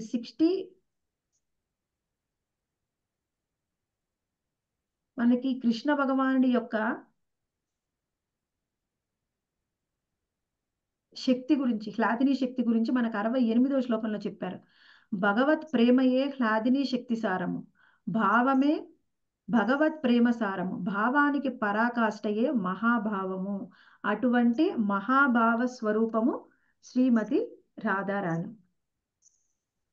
శ్రీ రాధా ఠాకురాణి మహాభావ స్వరూపము. సకల సద్గుణ గణి అయిన ఆమె శ్రీకృష్ణుని ప్రేయసి మరియు శిరోమణి. ఆమె ఎవరు?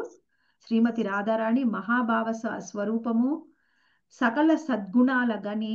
అటువంటి రాధారాణి కృష్ణుడి యొక్క ప్రేయసి, ఆమె శిరోమణి అని మనకి ఇక్కడ వివరిస్తున్నారు.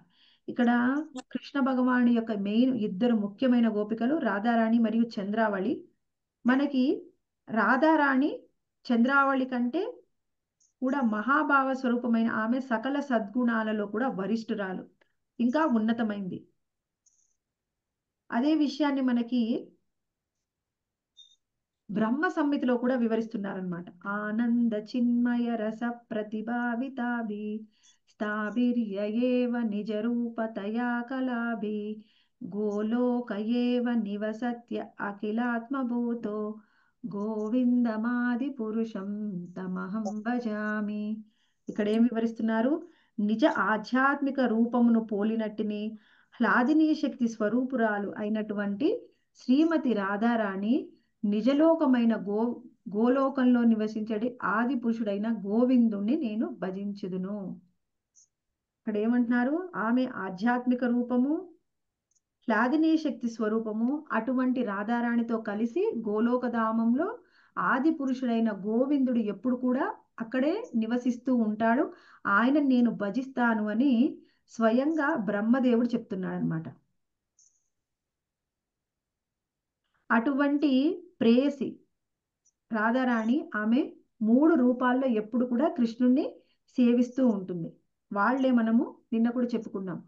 కృష్ణుడు ఎన్ని కళలు, అంశాలు, విస్తారాలు, వైభవ ప్రకాశ, భావ ప్రకాశ, ఎన్నోటువంటి విస్తారాల్ని కృష్ణుడు కలిగి ఉన్నాడు. ఆ విధంగా వాళ్ళందరితో కూడా అన్ని విస్తారాలతోని కూడా శ్రీకృష్ణ భగవానుతో పాటుగా రాధారాణి కూడా అన్ని విధాలుగా అంశాలుగా రూపొందింది.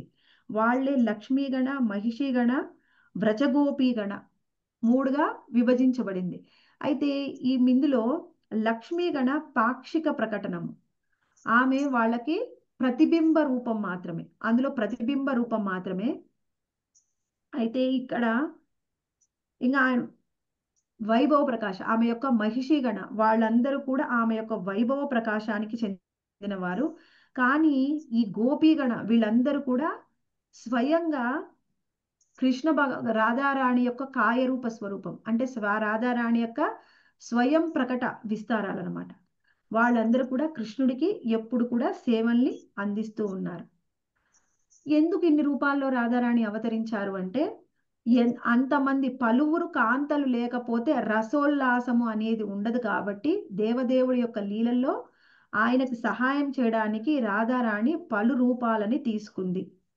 ఆ విధంగా పలు రూపాలను తీసుకోవడం వల్లనే కృష్ణుడికి ఒక్కొక్క యొక్క భావము, ఆయనకి ఎప్పుడు ఏ విధంగా భావం ఉంటుందో అన్ని రకాల భావాలు ఉన్నటువంటి స్త్రీలతోని కలిస్తేనే అది రసాస్వాదన అనేది జరుగుతుంది. కేవలం అది ఒక్కరితో సాధ్యం కాదు. అందుకనే రాధారాణి అన్ని రూపాల్లోకి విస్తరించిందనమాట. ఇక్కడ మనకి తర్వాత చెప్తున్నారు. రాధారాణి యొక్క ఇంకొక 2 లక్షణాలు చెప్పుకొని మనము ముగిద్దాము. గోవింద నందిని రాధా, గోవింద మోహిని, గోవింద సర్వస్య సర్వకాంత శిరోమణి. గోవిందునికి ఆనందం కలిగించేది, గోవిందుడే అందరినీ మోహిస్తాడు. అటువంటి గోవిందుణ్ణే మోహించేటువంటిది శ్రీమతి రాధారాణి. ఆమె గోవిందుడి యొక్క సర్వస్వం, ఆమె సర్వకాంత శిరోమణి. పరదేవత అయిన రాధారాణి శ్రీకృష్ణ భగవానునికి అభిన్నురాలు. ఆమె లక్ష్మీ గణములలో ప్రధానురాలు, అందరికీ కూడా ఆకర్షణ కలిగిస్తుంది. ఇక్కడ మనము ఒకటే అర్థం చేసుకోవాలి. మనకి భాగవతంలో ఒక శ్లోకంలో వివరిస్తారు. అదొకసారి చెప్పుకొని మళ్ళీ మీరు అడిగారు కదా, అది కూడా నేను వివరిస్తాను. అనయారాదితో నూనం భగవాన్ హరిరీశ్వర ఎన్నో విహాయ గోవింద ప్రీతోయాం అనయద్రహ భగవానుడు నిజముగా ఆమెతే అంటే రాధారాణిచే ఆరాధించబడినాడు కాబట్టి గోవిందుడు ప్రసన్నుడయి ఆమెను ఒక్కదాన్ని ఏకాంత స్థలంలోకి తీసుకుని వెళ్ళాడు అని గోపికలందరూ కూడా ఆ రాసనృత్యం మధ్యలో కృష్ణ భగవానుడు వెళ్ళిపోయినప్పుడు ఆమె ఎంతో ఆరాధించి ఉంటుంది కాబట్టి కృష్ణుడు ఒక్కడు ఆమెను ఒక్కదాన్ని మాత్రమే ఏకాంతంగా తీసుకుని వెళ్ళాడు అని వాళ్ళందరూ కూడా స్మరించుకుంటూ ఉన్నారు. ఇక్కడ ఎందుకు కృష్ణ భగవానుడి యొక్క ఇంతమంది లక్ష్మి వాళ్ళు మహిషిగణ వీళ్ళందరూ కూడా వాళ్ళందరిది అన్నమాట ఏమిటి వివాహ బంధం. కానీ ఈ గోపికలు ఎవరిది కూడా వివాహ బంధం కాదు. అందుకనే కృష్ణుడి యొక్క ప్రేమను పంచుకునే ఈ భావాల్లో ఈ రసాస్వాదన రస వినిమయంలో రెండు భావాలు ఉన్నాయి. ఒకటి స్వకీయ, రెండోది పరకీయ. ఈ స్వకీయలో మొత్తము ఆయనటువంటి భార్యలందరూ కూడా ఉన్నారు. పరకీయలో మనకి వీళ్ళందరూ కూడా ఎవరు గోపికలందరూ కూడా ఉన్నారు. ముఖ్యంగా శ్రీమతి రాధారాణి అంటే ఏమిటి, కేవలము నా భర్త కాబట్టి నేను ప్రేమిస్తున్నాను ఆ భావన కూడా లేదు. కృష్ణుణ్ణి నేను ఎందుకు ప్రేమిస్తున్నాను ఆమెని అందరూ సఖీలు అడుగుతారనమాట. ఆమె యొక్క మెయిన్ ఆంతరంగిక సఖీలు 8 మంది. కృష్ణుడు ఎంతో అల్లరి చేస్తూ ఉంటాడు. కృష్ణుడు ఎప్పుడు కూడా ఎక్కడ రాధాకృష్ణుడు కలుసుకుందామన్నా కృష్ణుడు సమయానికి వచ్చేవాడు కాదు. రాధారాణి మాత్రం టెన్షన్ గా సమయానికి వెళ్ళేది. కృష్ణుడు ఎప్పుడు లేట్ చేసేవాడు. అయితే వాళ్ళకి కోపం వస్తుందన్నమాట. కృష్ణుడు ఎంతో మంది ఇళ్లలో దొంగతనం చేస్తాడు, ఎంతో అల్లరివాడు.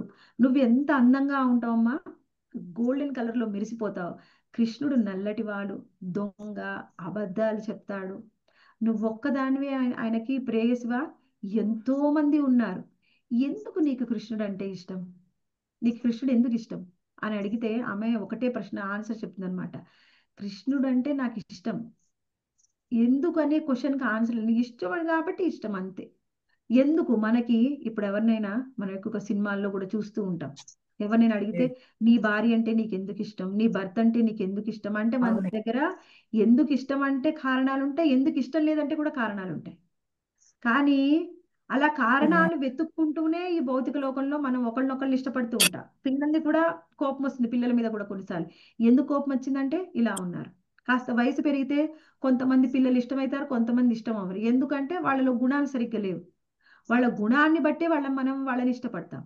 కానీ రాధారాణి ఎందుకు ఇష్టపడుతున్నావు కృష్ణుడిని అంటే ఒక్క కారణం కూడా చెప్పలేదు. ఎందుకంటే కృష్ణుడు నాకు ఇష్టం, అంతే. ఇష్టం కాబట్టి ఇష్టం, వేరే కారణం లేదు. అది ఉన్నతమైన భక్తి, ఉన్నతమైన ప్రేమ. అటువంటి భక్తిని కేవలం ప్రదర్శించింది శ్రీమతి రాధారాణి, గోపికలు మాత్రమే. అందుకనే కృష్ణుడు స్వయంగా మనకి భగవద్గీతలోనే చెప్తాడు, మీరెవరైనా సరే నా కోసం ఏదైనా చేసినా, పూజ చేసినా, ఆరాధన చేసినా, ఏ సేవ చేసినా దానికి ఎన్నో వేల రెట్లు తిరిగి మనకి ఇస్తాడు కృష్ణుడు. కానీ గోపికలకి చెప్పాడనమాట. గోపికలు ఎప్పుడైతే కుటుంబాన్ని వదిలేసి వచ్చారు, తర్వాత వెళ్ళలేదు, మళ్ళీ వెళ్ళినా వాళ్ళు స్వీకరిస్తారో లేదో తెలియదు. ఇప్పుడు దీని తరువాత మా పరిస్థితి ఏమిటి అనేది కూడా గోపికలకు తెలియదు. అయినప్పటికీ కృష్ణుడు పిలవగానే వచ్చి కృష్ణుడితోని అక్కడ రాత్రంతా ఉన్నారు, రాసలీల చేశారు. అప్పుడు కృష్ణుడు చెప్పాడనమాట, మీరు నాకు చేసిన దానికి ప్రతిఫలంగా నేను ఎప్పటికీ మీకు ఏమీ తిరిగి ఇవ్వలేను. ఎప్పటి వరకు అంటే బ్రహ్మదేవుడి యొక్క ఒక రోజు, ఒక కల్పకాలమైనా కానీ మీ రుణాన్ని నేను తీర్చుకోగలను. నేను ఏమి ఇస్తాను మీకు అంటే నా సేవ ద్వారా మీరు పొందగలిగేది కేవలం మళ్ళీ సేవ మాత్రమే, ఆనందం. అంతకు మించి నేనేం మీకు ఇవ్వలేను. మరి ఎందుకని కృష్ణుడు, మనందరికి ఒకటే క్వశ్చన్, అది తన పర అంటే మనము ఒకటే అర్థం చేసుకోవాలి. భౌతికమైన లోకంలో మాత్రమే మనకి వర్ణాలు, ఆశ్రమాలు అన్నీ ఉన్నాయి. ఆధ్యాత్మిక లోకంలో వయసు అనేదే లేదు, అక్కడ మృత్యువు లేదు, జన్మ లేదు. అలాంటప్పుడు అక్కడ వర్ణాలు, ఆశ్రమాలు ఉండవు. అందరికి కూడా కృష్ణుడికి సేవ చేస్తూ ఉంటారు, అంతే. భౌతిక లోకంలోకి వచ్చినా కానీ వాళ్ళు ఆ విధంగానే ఉన్నారు. ఎందుకు కృష్ణుడు అసలు ఇక్కడికి వచ్చాడు అంటే మనకి ఇక్కడ ఈ శ్లోకాల్లో వివరిస్తారనమాట. 4th చాప్టర్లో వివరిస్తారు. ఏం చెప్తున్నారంటే కృష్ణుడు రావడానికి కూడా, ఇప్పుడు చైతన్య మహాప్రభు రావడానికి ఎలా బహిరంగ కారణం, ఆంతరంగిక కారణం ఎలా ఉన్నాయో, కృష్ణుడు రావడానికి కూడా బహిరంగ కారణం, ఆంతరంగిక కారణం ఉన్నాయి. బహిరంగ కారణం ఏంటి, తప్పు చేసినటువంటి రాక్షసుల్ని వధించడము, సాధువుల్ని రక్షించడము, భక్తుల్ని రక్షించడం. కానీ ఆంతరంగిక కారణం ఏమిటి? నేను ఏ విధంగా వ్రజధామంలో అయినటువంటి గోలోకధామంలో నా భక్తులతో కలిసి నేను ఏ విధంగా రసాస్వాదన చేస్తాను, నా భక్తుల్ని ఏ విధంగా నేను అక్కున చేర్చుకుంటాను, నా భక్తుల్ని నేను ఏ విధంగా అన్ని రసాలతోని వాళ్ళతోని ప్రేమ వినిమయం చేస్తాను అని మనందరికీ చూపించడానికి వచ్చాడు. అది తెలిస్తేనే కదా మనము అక్కడికి వెళ్ళడానికి ఆసక్తి ఉండేది, అక్కడికి వెళ్ళి మనం ఏం పొందాలో మనం తెలుసుకునేది. అసలు అక్కడ ఏ ఆధ్యాత్మిక లోకం అంటే ఏమిటి, అక్కడ ఏముంటుంది, ఎలా ఉంటుందో తెలియకుండా మనం ఎందుకు వెళ్తాం, వెళ్ళడానికి ఎందుకు ప్రయత్నం చేస్తాం? మనందరికీ గోలోకధామంలో ఎలా ఉంటుంది అనేది మనకి శాంపిల్గా వ్రజధామంలో చూపించారనమాట. దానికోసం ఇక్కడికి వచ్చారు. అటువంటి రాధాకృష్ణులు ఇద్దరు ఒకటే. కృష్ణుడి నుంచే రాధారాణి వచ్చింది, ఆయన యొక్క ఆంతరంగిక శక్తి. ఆమె నుంచి గోపికలందరూ వచ్చారు. వాళ్ళందరూ ఒకటే అయినప్పుడు వివాహం అనే ప్రశ్నే లేదు. వివాహం భౌతికమైనటువంటి మనలాంటి వాళ్ళకి ఈ రసాస్వాదన అనేది కేవలం మనసులో ఉన్నటువంటి ప్రేమ, అంతేకాని భౌతికమైన కోరికలు, భౌతికమైన వాంఛలు, మైదున భోగం అనేది అక్కడ లేనే లేదు. కేవలము ప్రేమ మాత్రమే. అది ఎలా ఉంటుంది? ఏమీ ఆశించకుండా కృష్ణుణ్ణి ప్రేమించినప్పుడు కృష్ణుడు మనకి ఏం తిరిగి ఇస్తాడో అన్ని భావాల్లో, నీ భావం ఏదైనా ఉండవచ్చు. నువ్వు ఏ భావంలో కృష్ణుణ్ణి, శాంత భావం, దాస్య భావం, సాఖ్య భావం, వాత్సల్య భావం మరియు మాధుర్య భావం, ఏ భావంలో కృష్ణుణ్ణి నువ్వు ఆరాధించినా వాళ్ళకి నేను ఏ విధంగా ప్రతిస్పందిస్తాను, ఏ విధంగా నేను వాళ్ళతోని ఆ ప్రేమ వినిమయం చేస్తాను అనేది కృష్ణుడు చూపించాడు. అన్నిటికంటే ఉత్తమమైనది మాధుర్య భావం. అలా అని ఒక భావంలో ఉన్న వాళ్ళు ఇంకో భావంలోకి జంప్ అవ్వకూడదు, అది కూడా తప్పే. ఒక భావంలోనే వాళ్ళు కృష్ణుణ్ణి ప్రేమిస్తారు. అలా అని సాధకులైనటువంటి మనలాంటి వాళ్ళు దాస్య భావంలోనే కృష్ణుడికి సేవ చేయాలి. మనకు అర్హతకు మించి మనం ఊహించుకుంటే ఏమవుతుంది? వాళ్ళని సహజీయాలంటారనమాట. మనకి స్థాయి వచ్చినప్పుడు మన గురువు మన యొక్క స్థానాన్ని మనకి తెలియజేస్తాడు. దాన్నే స్వరూప సిద్ధి అంటారు. ఆ సమయం రావడానికి చాలా సమయం పడుతుంది, మనం ఎంతో సాధన చేయాలి. అప్పుడు కృష్ణుడితో ఉన్నటువంటి బంధం ఏమిటి అనేది మనకి తెలుస్తుంది. ఇక్కడ ఒకటి, మరి అయితే రాధాకృష్ణులకి వివాహం కాలేదా అండి? ఇదే కదా మన ప్రశ్న ఎప్పుడు. రాధాకృష్ణులకి వివాహం జరిగింది. బాండీరవన్లో స్వయంగా బ్రహ్మదేవుడు జరిపించాడు. బ్రహ్మదేవుడే రాధాకృష్ణుల యొక్క ఇద్దరి వివాహాన్ని జరిపించాడు. కానీ తరువాత కాలంలో ఇది ఎవరికీ తెలియదు, రాధాకృష్ణ వివాహం జరిగిందనే విషయం ఎవ్వరికీ తెలియదు. తర్వాత బ్రహ్మ విమోహన్ లీల జరిగినప్పుడు స్వయంగా అందరి గోపబాల రూపంలో వ్రజధామంలో కృష్ణుడే ఉంటాడు. అప్పుడు అభిమన్యుడనే గోపబాలుడి రూపంలో రాధారాణ్ణి వివాహం చేసుకుంది స్వయంగా శ్రీకృష్ణ భగవానుడే. ఎందుకంటే అందులో ఆయన భావం వేరే భావంలో రాధారాణ్ణి ప్రేమించారు. అది పరకీయ భావం, స్వకీయ భావం కాదు. ఆ పరకీయ భావంలో ఆమెను అక్కడ వదిలేసి బృందావనంలో ఆయన మధురకు వెళ్ళిపోయాడు. అది మనకు తెలిసినంత వరకు. కానీ కృష్ణుడు ఎప్పుడు కూడా వ్యక్త రూపంలో కనిపించకపోయినా అవ్యక్త రూపంలో అక్కడే ఉన్నాడు బృందావనంలోని. విప్రలంబ భావంలో ఏ విధంగా గోపికలు శ్రీమతి రాధారాణ్ణి కృష్ణుడి ప్రేమించారు అనేది మాత్రం మనకు తెలియజేయడం కోసం ఆ లీల చేశారు. అటువంటి ఆ విప్రలంబ భావంలో కృష్ణ భగవాన్ని ఆరాధించినటువంటి గోపికలందరిలో కూడా ఉత్తమురాలు శ్రీమతి రాధారాణి. ఎవరికైనా భక్తి అనేది వచ్చింది అంటే కేవలం రాధారాణి యొక్క కృప, ఆమె యొక్క హ్లాదిని శక్తి కృప మన మీద పడినప్పుడే మనలో భక్తి అనేది వస్తుంది.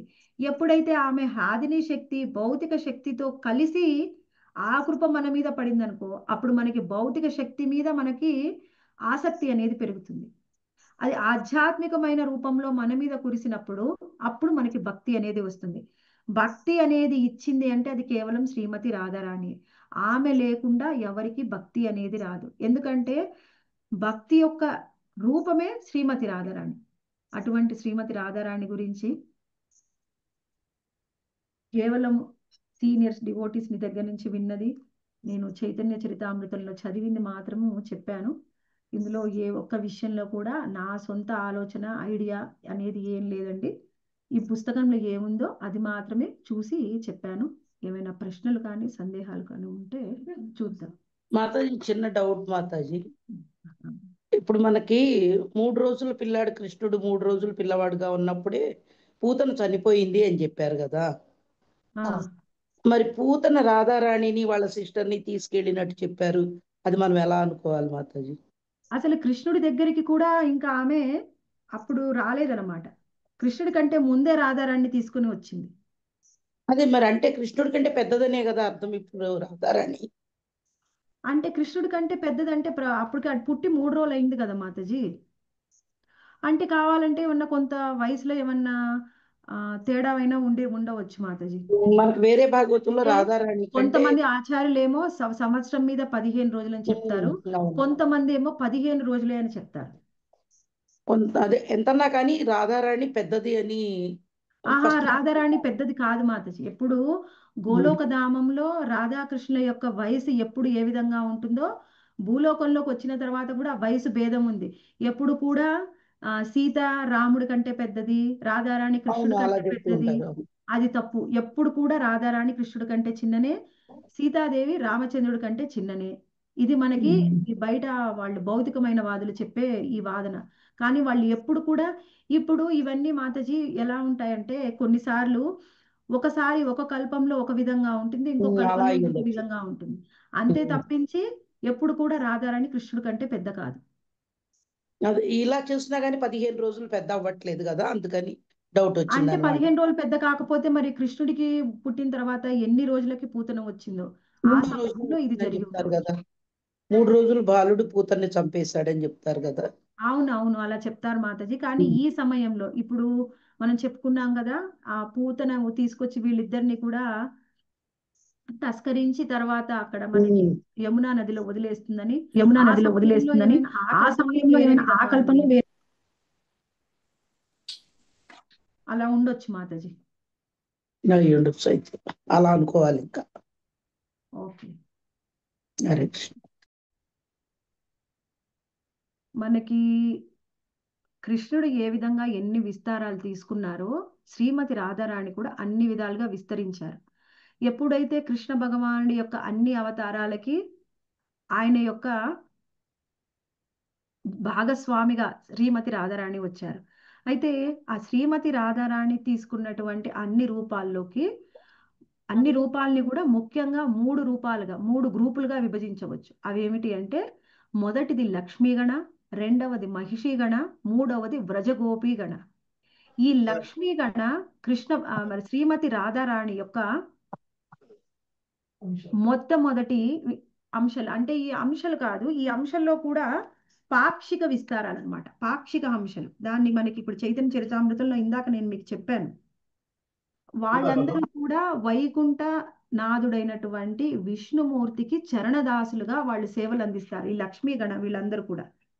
ఆ తరువాత మనకి మహిషీగణ, వీళ్ళందరూ కూడా కృష్ణ భగవానుడి యొక్క భార్యలు. 16,108 మంది భార్యలు. వీళ్ళందరినీ మహిషీగణ అంటారు. వీళ్ళందరూ వివాహ బంధంలో స్వకీయ భావంలో కృష్ణుడికి సేవలు చేస్తూ ఉంటారు. ఆ తర్వాత మనకి వీళ్ళందరూ కూడా చూస్తే రాణులందరూ కూడా వైభవ ప్రకాశ రూపాలు. కానీ 3వ గ్రూప్ వీళ్ళెవరు అంటే వ్రజగోపీగణ. వీళ్ళందరూ కూడా స్వయంగా రాధారాణి యొక్క కాయరూప అంశాలు, అంటే స్వయంగా రాధారాణి యొక్క విస్తారాలు. వీళ్ళందరూ కూడా పరకీయ భావంలో కృష్ణుణ్ణి సేవించారు. ఎక్కడ? బృందావనంలో వ్రజధామంలో మాత్రమే గోపికలు అక్కడే ఉంటారు, ఇంక ఎక్కడా ఉండరు వాళ్ళు. వాళ్ళందరూ కూడా పరకీయ భావంలో కృష్ణుణ్ణి సేవించారు. అందరిలోకి ఉత్తమురాలు రాధారాణి, శ్రీమతి రాధారాణి. వాళ్ళందరూ కూడా ఈ లక్ష్మీగణ, మహిషీగణ, గోపిగణ అందరూ కూడా శ్రీమతి రాధారాణి యొక్క విస్తారాలు. అర్థమైందా మాతాజీ? ఇంకేమైనా డౌట్ ఉందా ఇందులో? అర్థమైంది మాతాజీ. సో మనము జస్ట్ ఈ మహిషి గణంలో ఉండేది మాత్రమే మనం కన్సిడర్ చేస్తాం, అంతే కదా మాతాజీ? మహిషి 16,198 గణంలో అంటే ఉన్న వాళ్ళని వాళ్ళు మాత్రమే మహిషి గణంలో ఉండేవాళ్ళు. 16,108 భార్యలు వాళ్ళందరూ. ఓకే, కన్సిడర్ చేస్తాం. ఓకే. ఓకే.